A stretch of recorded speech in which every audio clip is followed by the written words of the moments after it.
the latest. Thank you for your love and support. I welcome you all to my channel. A brave woman from Niger also have to add her voice. Now what is it? You said Africa is poor. We are living on your mercy. But in actual case, you are the ones that cannot do without Africa. So if truly you know and believe in yourself that we are poor and we have nothing and you are helping us, why are we asking you to leave and you still have a problem? That as for the leadership that we have in Niger, ECOWAS and AU, come and listen. We love this leadership. That don't let it be your problem. Don't let that be your headache. That you are there when these people were robbing Niger, you kept quiet. Taking uranium, taking the gold, the natural resources, everything that we have, and making sure that the people in Niger never get to where they're supposed to be. They kept systems in place, and these systems are only there to support and guide them to keep doing whatsoever that they are doing to the people. Now, how can these people with nothing be living like they are the kings? And yet, ECOWAS is quiet. AU is silent about it. But the moment they had a revolutionary leader who have the people at heart and rose up to fight for the people, you came and you are fighting them. That you should all bow down your heads. And that, see, this should be clear to you. They are not going back today and going back tomorrow. That France, you know deep down that you have nothing. And that is why when they are kicking you out of Niger, you don't want to leave the land. That today she wants to make it clear to you that in actual sense you are poor, you don't have anything. That you are not body. They are not poor. Nigerians are not poor.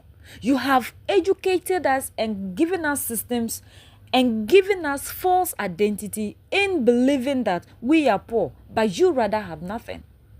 The education you gave us is to keep making sure that this ideology that we are poor and depending on you and we cannot do anything, keep moving. But we will be free. We are free and we will never go back to slavery. We will fight and fight until this battle is won. That no African child should believe that we are poor and we depend on the mercy of somebody. This is wonderful.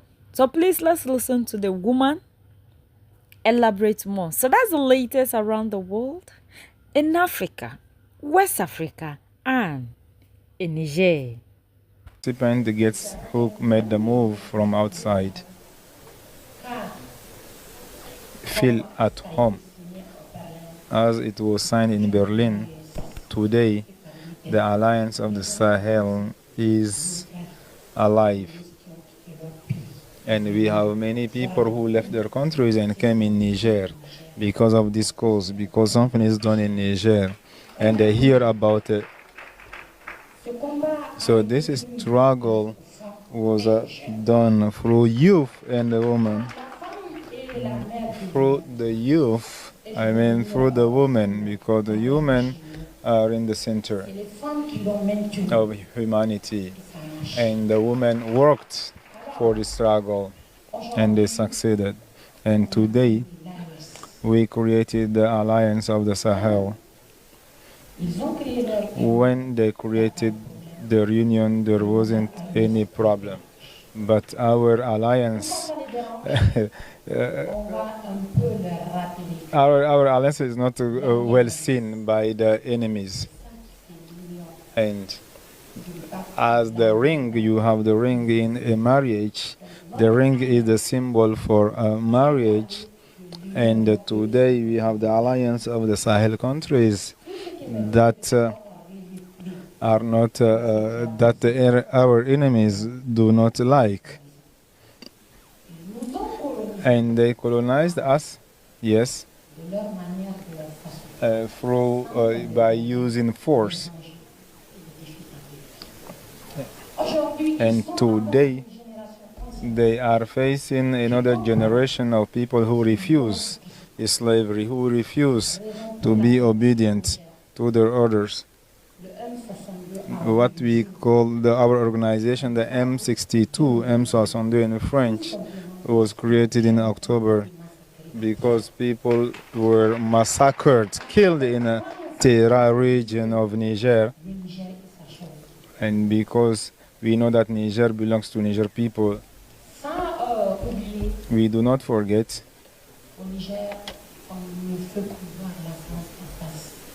We the first time we had the France army in Niger, but unfortunately, French did not help Niger in return. We do have Italian army forces in Niger. We do have a U.S. army in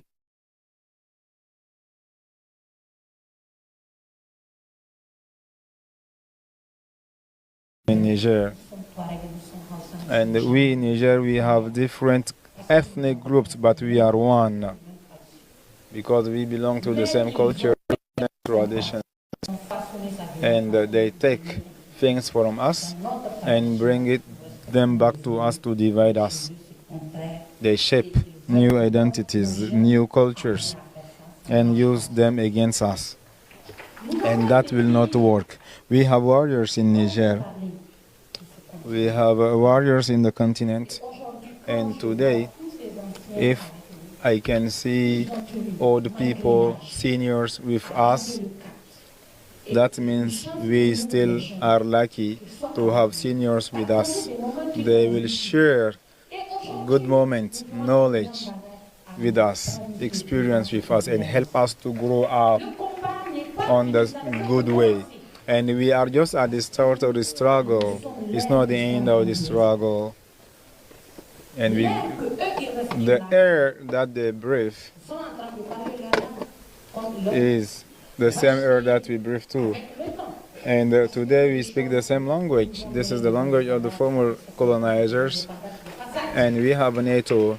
And we knew that the independence were given to us as a gift. I mean, some countries in Africa. But the appeal that I want to make right now is to tell you we can be in unity when we stand. So we are strong in unity because those terrorists that kill us today, they are equipped and skilled by people we know and people who think that they are stronger than us. Because they want to kill us, they want to make terror in our countries. We have professors, we have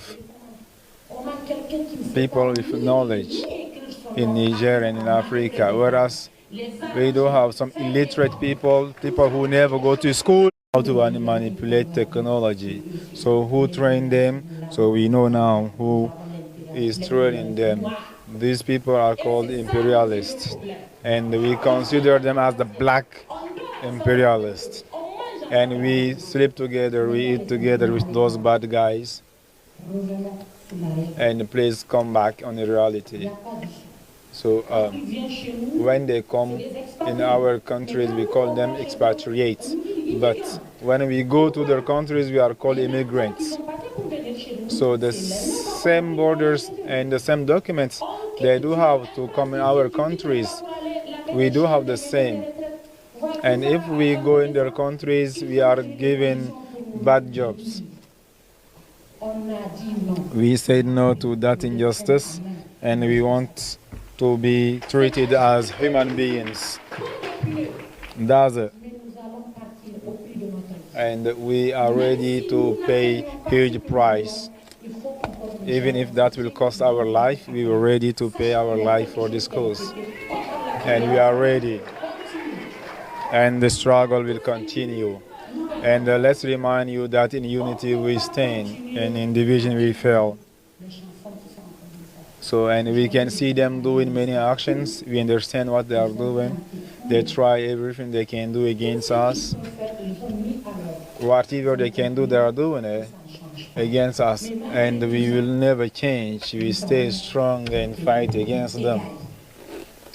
But unfortunately, they find bad guys among us, among our people. who are ready to sell our countries and work for those people down on our enemies.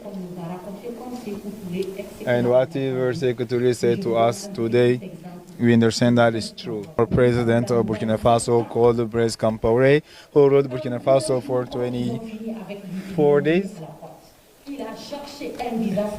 He tried to have a medical visa treated in France, but they denied that visa to him, whereas he stayed on power because of France's blessings. But today, unfortunately for him, they do not accept him in their country. So that means they calculated everything, they make the plans of everything in advance. And today, if Niger said, okay, I want to take my destiny by my own, they say they will bombard Niger and assault Niger. So where is the African Union, the real ECOWAS, who wanted to help us? But they are there all when France wanted to bombard us. C'est des valets locaux. Because they know that it's worth it On to vous bombard tape les Niger. billets, on amène, on donne aux terroristes, on donne aux They dirigeants. give Nous, on weapons continue to à nous terrorists, maintenir dans la faim, dans la précarité, nous dire qu'on and n'est they pas. want to keep us in slavery and extreme poverty. Why do they do this? They are not in their countries, they are in our countries, and we want our countries to be ours. They finance the wars everywhere in Africa, and they don't want us to farm, they don't want us to do agriculture. We are not poor.